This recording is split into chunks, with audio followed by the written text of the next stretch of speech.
come in to Remine, you're going to land here. You'll notice the menu is over here on the left-hand side of the screen. And we call this the daily page. A lot of people would refer to this as their dashboard. And this is where you're going to find some widgets that are going to be kind of similar to some of the things that you might see in your MLS.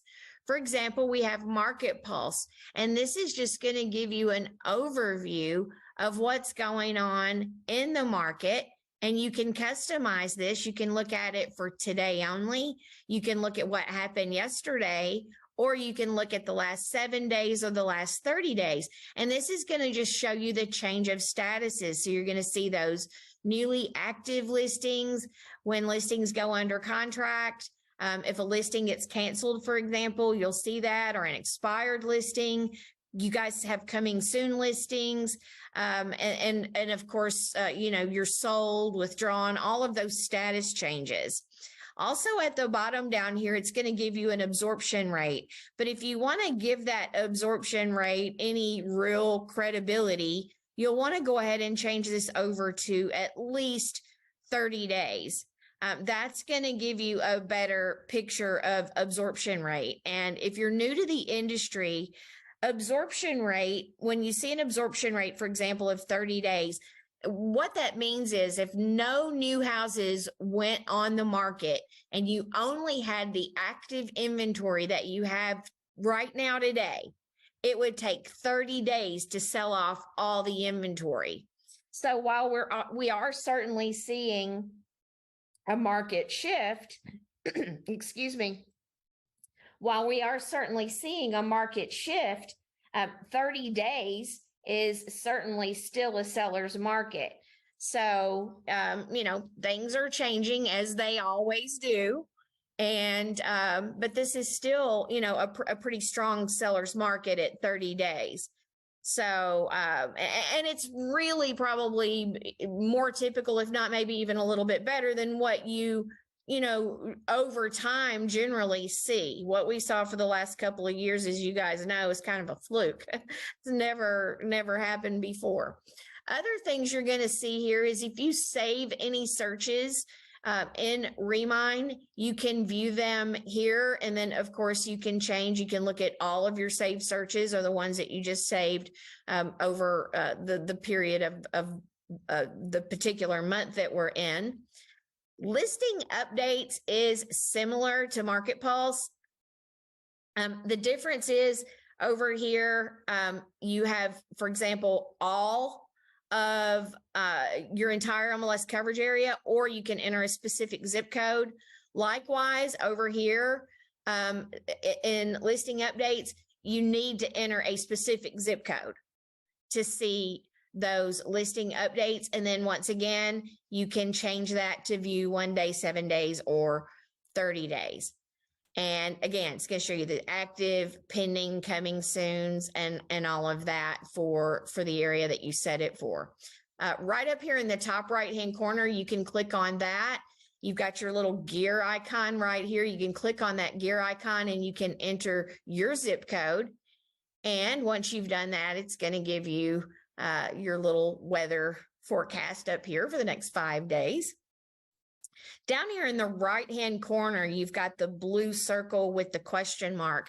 This is one of my favorite things, especially for new users. If you click on this question mark, you're going to find things here like announcements and training videos in our help center. You can connect with us via chat, online chat, if you have an issue, or submit a ticket for any issues. We do have a blog that keeps you updated with anything that's newly released. But my favorite part of this is these little self-guided tours. Now I'm going to demonstrate for you today how you can go about prospecting in Remine. But if you should forget a step or two, you can come back here to this blue circle with the question mark, and you can click on take a self-guided tour. Once you do that, you've got all of these little, what we call recipe cards, if you will. And finding seller's recipe card, that's going to be the same as prospecting in Remine, right? So that's where you're searching for potential sellers. You can just click on that. For example, this little card's going to pop up. If you click on get started, it's going to tell you what you need to do. So step 1 out of 10 is click search to get started. So you can just close that. You can click on search, and actually I shouldn't have closed that. Let me go back. I don't know what I was thinking.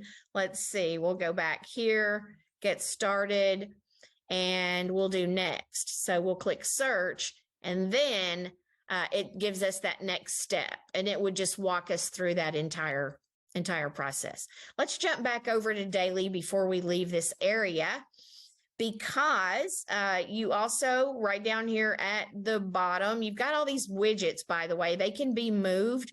You can click and drag these widgets wherever you might like for them to be. If you're on Twitter, you'll see our Twitter feed here. Engage is where you can engage with your clients on Remine. So before you can engage with them, you do have to create them as a contact.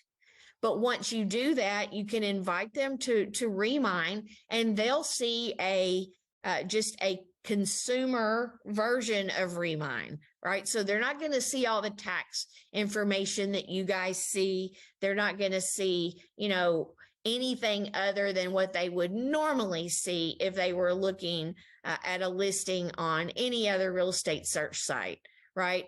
The difference is everything's going to be branded to you. Everything will point back to you.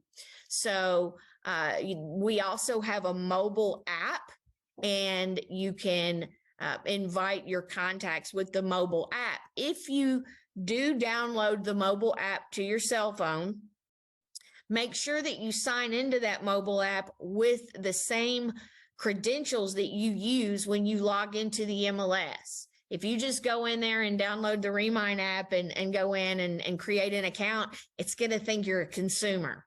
So make sure to download it, and then when you sign up, make sure to sign up with your login credentials, and it will MLS login credentials, and it will walk you through that process. If you have any listings, you're going to find those here. Those will filter over into Remine as well. And then property notifications. So if you set up that you want to keep an eye on certain properties, you can save those properties, and it will give you notifications based on those properties that you select. And then finally, down here in the bottom left-hand corner, you're going to see your name. And if you click out on your name, you've got settings. And it's important to get this set up, especially if you're going to be using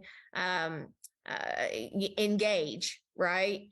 Because this also gives you some other marketing potential. And then we've got a series of webinars scheduled, and one of those is going to be about marketing with Remine. We're not going to go deep into that today.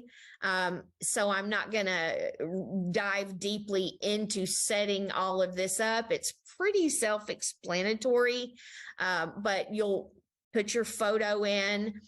You can edit your contact information. Don't change your login credentials. Whatever you do, don't do that. Don't change your password or anything, because if you do, it'll block that single sign-on access that you currently have through the MLS. You can come down here and you can edit this information. So you can enter your office name if you want to enter your real estate license number, the name that you would like to display, along with email address, cell phone number, and that sort of information. And then you can link this. You can customize your social profile, and it will give you this custom URL, as you see here. And you can upload your office logo and all of that, create a welcome message. And then you can take this custom URL once you have that, and you can just click on these little squares right next to that, and you notice that copies that URL.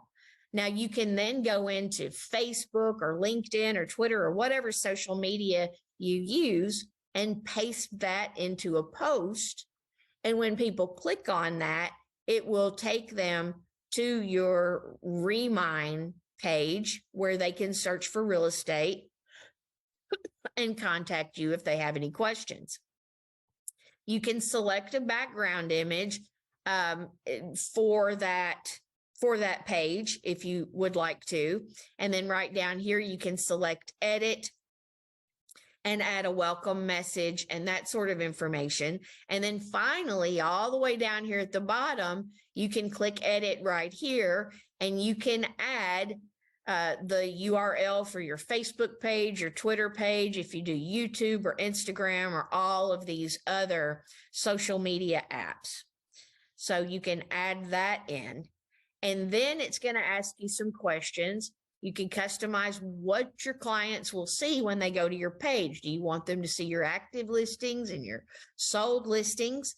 You have an opportunity to create that page, and it allows customers to request an offer, get me an offer. And really what that is just an opportunity for you to do is to create a CMA for them to help them understand what their value, the home value is, and to get that conversation started, really to get that listing. Also, you may know of some buyers who are looking. Somebody might contact you, and you might know of some buyers who are looking for a house similar to the one that these people are requesting an offer on. And so that could provide a lead on both ends. And then finally, you can set up how you want to receive your notifications. And of course, you guys are on our Remine Pro plan. So that just means that really everything that we're going to go over today, you guys already have access to. Not everybody does. Some people pay for Remine on their own, and if they do, I think it runs around $400 a month. So your MLS has provided you a very valuable tool at no additional cost to your subscription.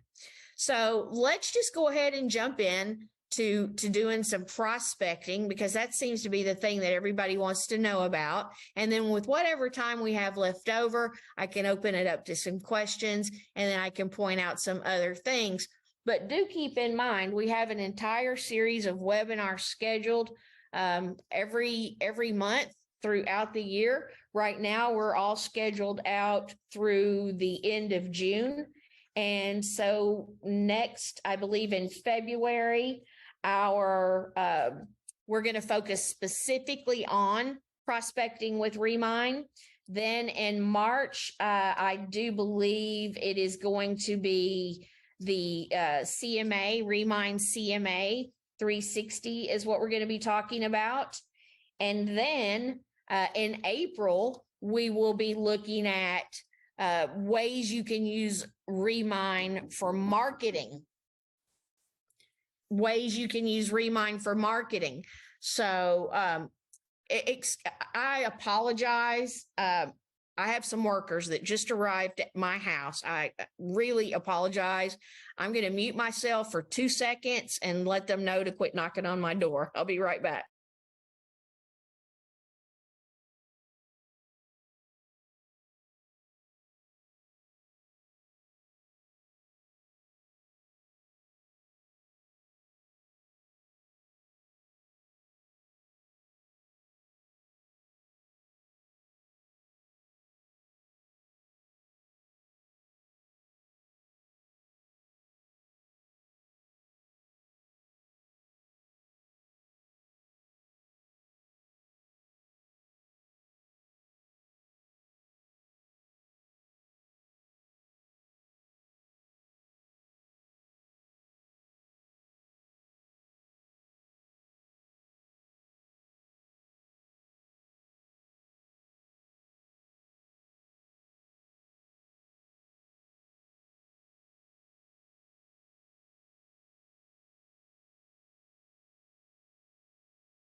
Please forgive that interruption. Having my lanai screened today, and they had to order the door separate. And the guy shows up to install the door, and he's banging on my door to get my attention. So I apologize for that. Okay, so as I stated, we have a series of webinars. And once we do that marketing webinar in April, then we'll just start all over again. So if you missed something or you just want to come back and start all over again, in the meantime, if anything new gets introduced, we'll be sure and create a webinar for you and add that to our list. So I'm going to jump over here to search. And before we get started searching, it's really important to understand this toggle right here. You've got a listing toggle and you've got a properties toggle. So what's the difference? The listing toggle is going to be used when you want to look for a specific person or property. So let's just say you get that phone call for a listing appointment and you want to research the property. You want to make sure you switch over to the listing toggle, and then you can enter that person's name, or you can enter the property address and a city, a zip code. You can enter a subdivision name, however you want to go about it. But this is when you're looking at specific properties, right? Then over here on properties, this is where you're going to be, if you want to, A, search for a buyer that's looking to purchase a home, or B, do what we're about to do now, and that is put together a list of potential sellers, people that might be interested in selling their home. And now, before I do that, I want to point out you've got this nationwide search. You can check that box right up there if you want to. And this will allow you to research properties all over the country and other MLS areas and all of that. And it's really, really useful in referrals. So if you have someone, for example, that's in your area that's moving out of your area, you can get them started and get them refer them to someone in the area that they're moving to, and give that person some background information and pick up, some referral income there. Or on the other side of that, if you have someone moving into your area from another location, you can go in here and research the property that they're moving from to kind of get a handle on, where they are and, what they've been used to, and have that conversation. So it can help you in both of those directions, but you can get that tax and public records data, a lot of background information on properties all over the country. And again, you can search by address. You can switch over to people and search by a person's name. You can search by property ID number. If you have an MLS listing number, you can search utilizing that. You can search for agents, and you can search for offices. You can also search, if you're on places, as you see there, specific address, a city, a zip code, a subdivision or neighborhood, and even a specific school. If you've got a customer that wants their kids to go to a specific school, you can enter that school name and pull up homes that will be near that school. Another cool thing on the buying side, just really quickly, when you're searching to help a buyer find a home, and I don't know if your MLS has this or not, but I know a lot of the MLSs don't have a field for the flood zone code.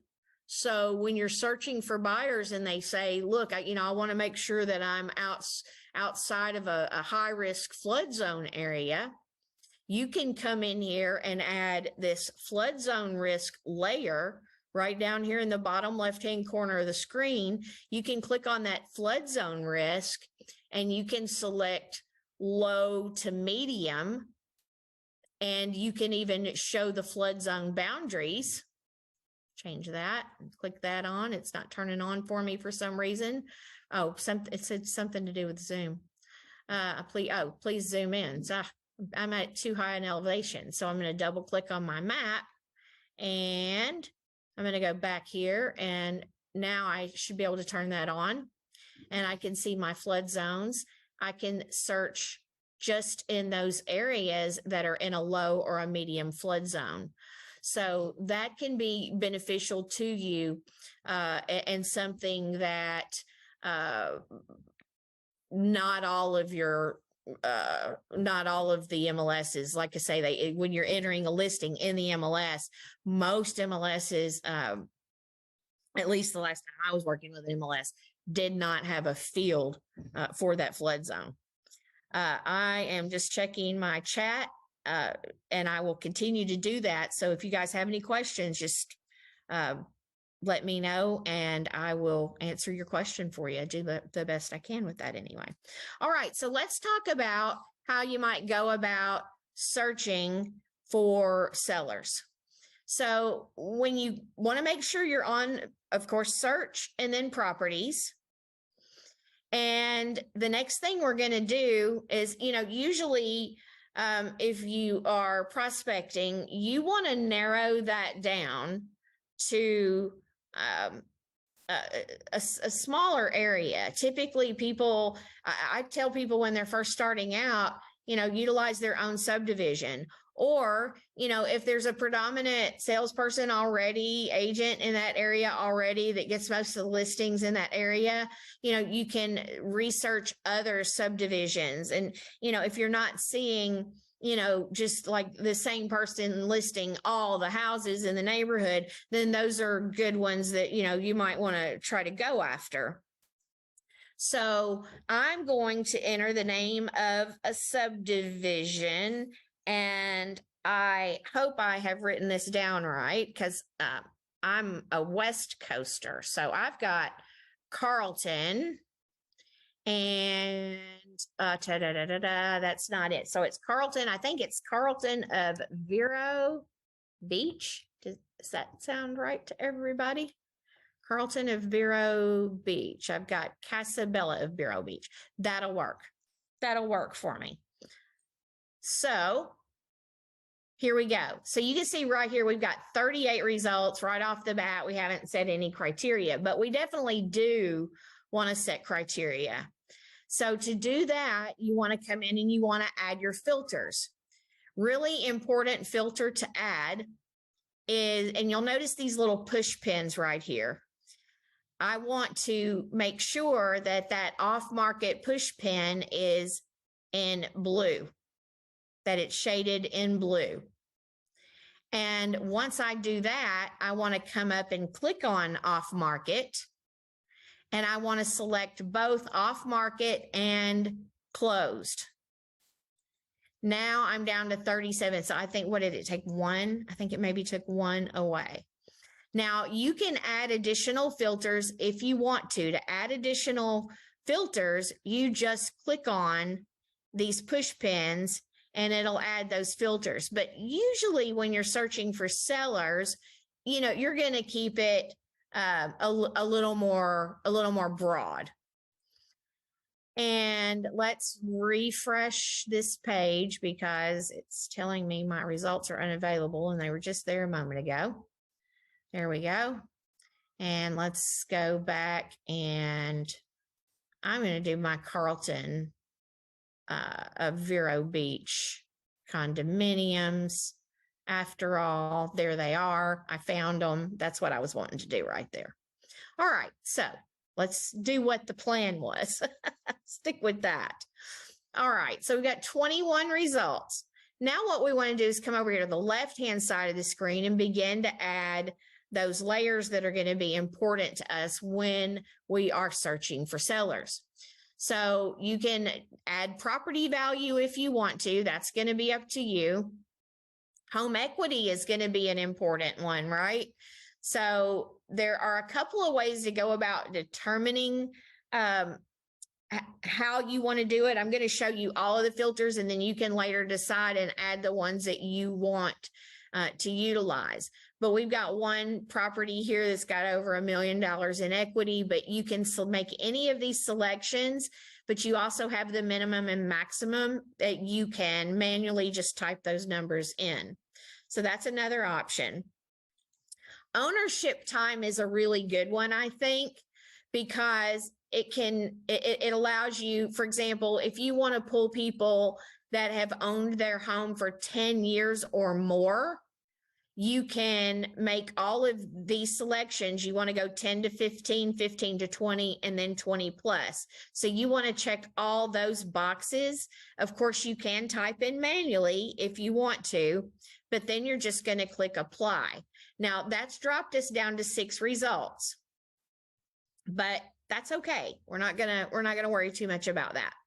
And then we've also got sales score, which is kind of nice, because if you only want to work with those people that have a pretty high sales score, you can apply that.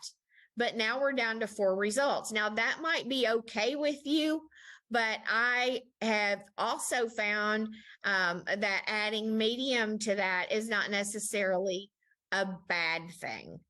All right, so I'm not gonna add those filters in at this time. Some people want to work specifically with absentee owners. Maybe they're out of state. That's gonna be up to you.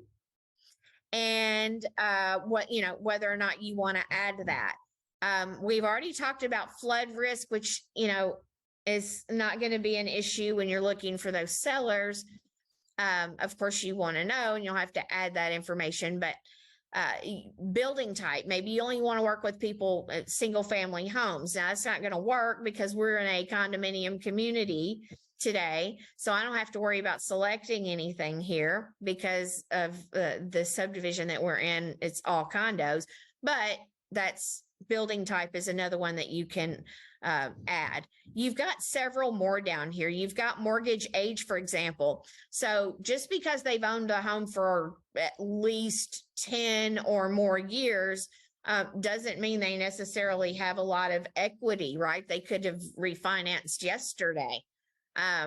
Of course, it wouldn't have opportunity to show up in the database that quickly, but you can choose the age of the mortgage rather than the ownership time if you wanted to. That's another option. Once you've made all of your selections and you see your results over here, and now the reason you're not seeing photos like we did just a moment ago is because these properties have been off the market for a while.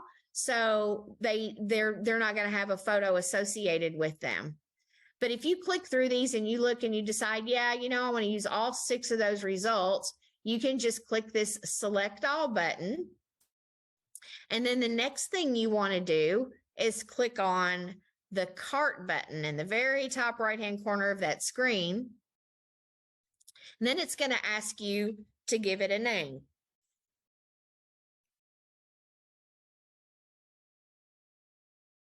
And then we'll just click on create Carlton Vero, and we'll click on add those 6 properties to the cart. So I have been in the MLS industry since 2014. I've worked with lots of different tax and public records tools. I've worked with Matrix and Realist, RPR. I've worked with a whole lot of them. And when it comes to prospecting using the tax records, Remine is truly, absolutely the most intuitive and just the easiest tool to use for that reason, for prospecting. So, speaking from experience, Realist is great for a lot of things, but it's not that intuitive. You have to build all those forms and put everything together. And if you leave one little thing, it'll just throw everything way off. So I don't mean to run down Realist. Again, it's good for what it's good for. But when it comes to prospecting, Remine is just so much easier to use. So now that we've added our 6 results to our cart, the next thing we want to do is come over here to the left-hand side of the page and click on carts. And the cart that you most recently created is always going to be right up here at the top. And you have the opportunity to look at each one of these properties individually if you want to do that before you put your mailers together. But if you have done that, we'll assume we've done that, then you can just click right up here at the top and that will select all of them. Now from here, you have some choices. You can click on export and you can give your file a name, and I would probably just go with Carlton Vero again. You can select the columns that you want to add. So we want, for example, the mailing address. If we want to make sure that we're reaching those owners of the property, we definitely want to add that. And you can just go through it and add this is just every column that's available in the form. And you can decide what you want to add, or you can just click this and it'll include all the columns, and then you can just go in and delete whatever you want to. You can click here to make that your export default. So if you do take the time to click here and go through and actually just add the columns that you want, you can make that your default, and that will keep it simple for you the next time. Once you do that, you can just click on export.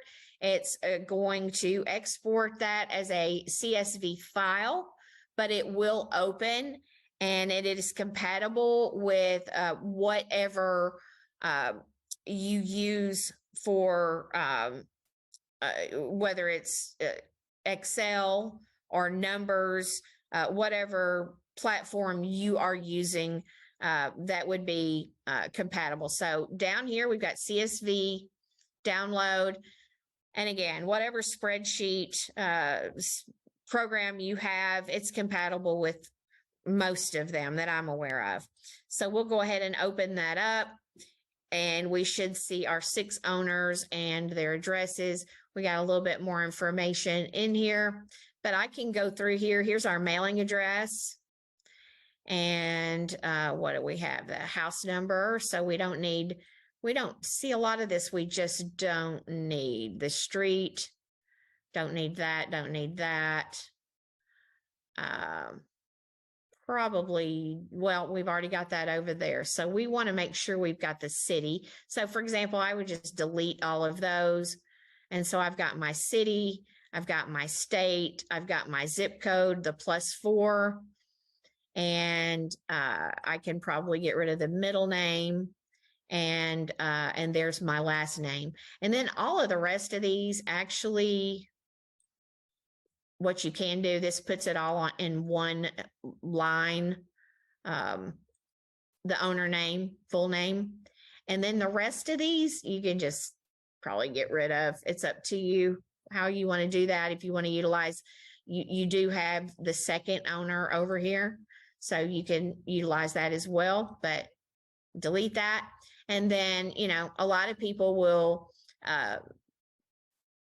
save this. You can save this to your computer and then send it to whoever you use to print your mailers for you if you don't print them yourself. So that's option number 1. Option number 2 is to click on send mailers, and you're going to give it a name. Again, likes names. It likes names, doesn't it? And then we'll build that mailing campaign, and that's going to open up in a third-party vendor. And we have 6 pieces right here. You can see the number 6 for quantity. You can choose if you want postcards, letters, and all of that. If you want to see what those look like, you can just scroll down. So for example, if I just want to send postcards, if you're working with absentee owners, or if you're sending out a just listed mailer or a just sold, you're doing an open house in the neighborhood, several different postcards. If you marketing yourself to renters, there's one specifically for that. So you can see they're attractive, and you would just, make your selection. So I would just say personalize now, and then fill out all that information. I'm not going to go through all of that. But that just gives you an idea. Now, the thing about that is once you utilize that third party marketer to send those mailers for you, your job is done, because not only do they print the mailers, but they also mail them directly to the addresses on your list, because those are exported out to them. So you're done. You just click send mailers, you pick out the one you want, and once you pay them, they print them and they mail them. So keeps it simple. And then finally, you do have the option to select more, and you can click on print mailing labels. And of course, you can choose if you're sending it to the property owner. If you're sending it, of course, to a renter, you would do current resident. That's going to be up to you. We would be sending these to the mailing address because we want to make sure that we're reaching those owners. And then, of course, you're going to select the type of label. Even if you're not using an Avery label, all of the generic labels and other brands always tell you which Avery label they're compatible with. So you can just look on the container that they come in, and it will show you the compatible Avery number. And then you would just click on print labels, and that's going to open in a PDF document that you can then print and place those on your mailers manually. So that's what we've got. That's, again, just really, really simple process for marketing and finding those sellers. And right down here, you've got your blue check mark. You can click on take a self-guided tour, and then click on that finding sellers recipe, and it'll walk you right through that process, except it will give you the option to enter in the information that you want to search as you're getting used to using that. So before we go any further, I just want to pause for a moment and see if you guys have any questions at all.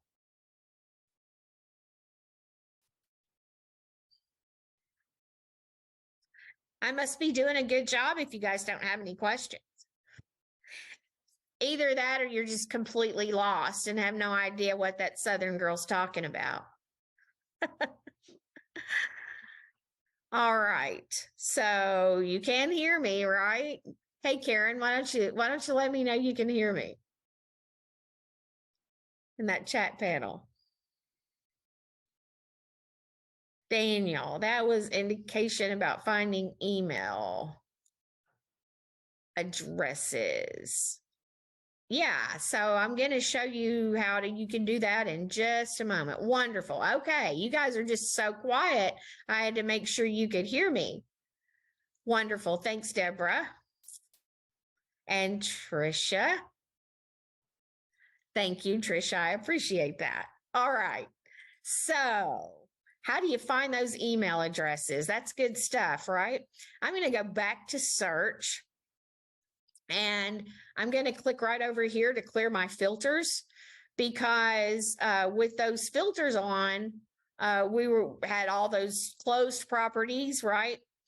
Now, the thing to know about gathering the email addresses and even phone numbers, the thing to know about that is if a property is active, you're not going to see that information. So I'm going to click on this property card right here at the top. Beautiful home there. And you can, of course, click through the pictures, right? And, oh, just a terrible view. Bless their hearts. I'm not going to be able to sleep tonight worrying about whether or not they have enough to eat. Gorgeous. Absolutely stunning. So this is an active listing. So when you click on owners and associated people, you're not going to have any contact information. You see, its contact information is locked. You do see the owner's name, but their contact information is locked and it's unavailable. And look right down here. Anytime you see this, it indicates that information was verified within the last 180 days. So if a property has been on the market in the past 6 months, on the market in any status whatsoever in the past 6 months, you are not going to be able to see that contact information, right? You're only going to be able to see the contact information if the property has been off market. So I'm going to zoom out because it's only going to show us the properties on the area of the map, which I do want to zoom in just a little bit. So there we go. Now, so I'm going to go back to my off market. I'm going to select that again. And then this time I'm going to add another status, and I'm going to add, or another filter, and that's going to be the status date. So I could add that, and I can make sure that it's been off the market for at least 6 months. So just to be on the safe side, that's one thing you can do. You can add in those hard dates. Another thing you can do is you can go over here to your ownership time, and you can select those people that have been in their home for at least 10 years again, right? So we're checking all 3 of those and clicking apply. And you can even add the sales score if you wanted to. Let's say you just wanted to look at the high sales scores. And we're going to click apply. And so here we have a high sales score. That's in that area we were just in. So I'm going to come down here and pick a different property. Let's click on this one. And it is giving us the street address. So once we click on the property, we can see the street view of the property. And right down here, you've got additional maps. So you've got the parcel map. Once you click on that parcel map, you can see those dimensions. You've got your flood risk map. You've got your location map. And then if you've got that Google Street View, looks like right there. Let's see. I don't know if it dropped it correctly, but you do have that ability to click and drag, but it looks like it's just hidden behind that wall. So we're not going to be able to see it from the street. And that's why we have that street view, the way it looks. Anyway, back to the question, owners and associated people. But don't forget, you've got all of this other tax information. So you've got tax and assessments. So I can just scroll down the page, or I can just click. So property history, you're going to see the history of the property. Schools, these are going to bring in the schools based on proximity. And it's going to give you, it scores the schools, and you can learn more about that. It's from niche. So it's based on a combination of test scores and, just how the staff, the community, et cetera, feel about the schools. Then it's going to give you a valuation. This is an automated valuation model, just like every other automated valuation model out there. The only difference is this one is the Remine valuation model is included here. We've got First American and Redfin, but that AVM, again, that's something you're used to seeing pretty much on every website. Demographics, and then owners and associated people. And great, I picked one where they don't have their contact information. So, but you guys get the idea. Let's pick here, owners and associated people. There we go. So you can see all of these, we call these property cards on the right-hand side. When you click on those property cards, you can scroll down if you want, or you can just click on owners and associated people. So here we have Karen and Terrence. And if we click on contact information, we can see that Karen is on the do not call list, but you can click this little thing right there. It's not copying, so you can do it manually. You can do a copy paste and send an email. Same thing for Terrence. He's on the do not call list. Oh, and it looks like Terrence has Karen's email address anyways, right? But that's where you're going to find that information. So it's really simple. It's just the property has to have been completely off the market for a minimum of 6 months before you're going to see that. All right. Let me pause for any other questions, and then I'll point some other things out for you guys before we leave.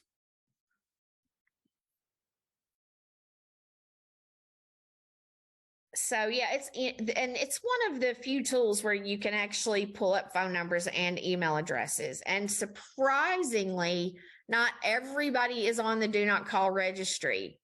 But I will tell you, please, please, please, and your broker will tell you, well, they might even threaten you within an inch of your life, because there have been lawsuits and you don't want to be a part of all of that.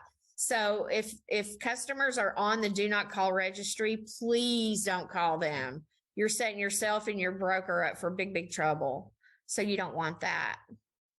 You are welcome, Daniel.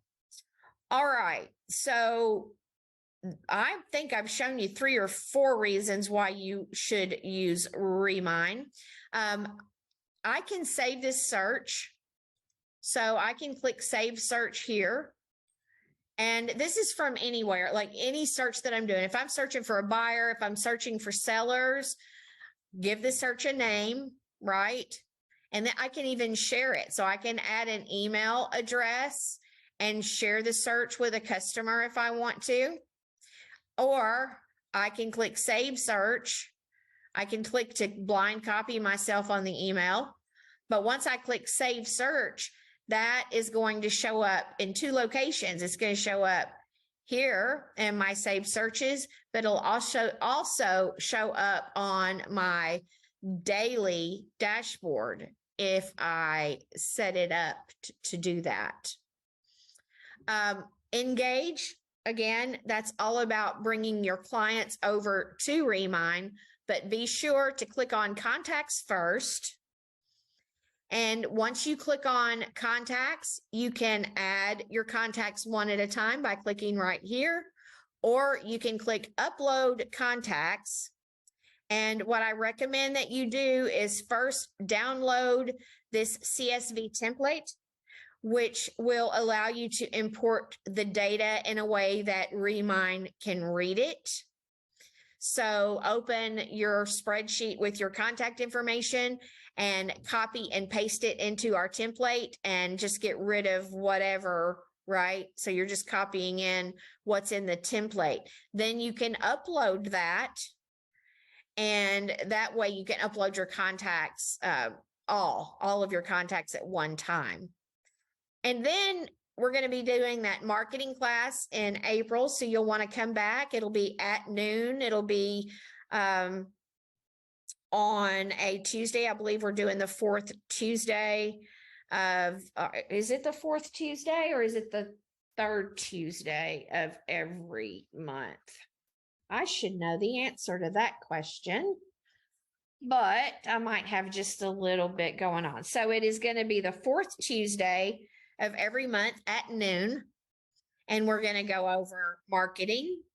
And then in March, we're going to be talking about CMAs. And then in February, we're going to do prospecting and focus specifically on prospecting. So that's all I've got for you guys today. I really appreciate you taking the time to be here.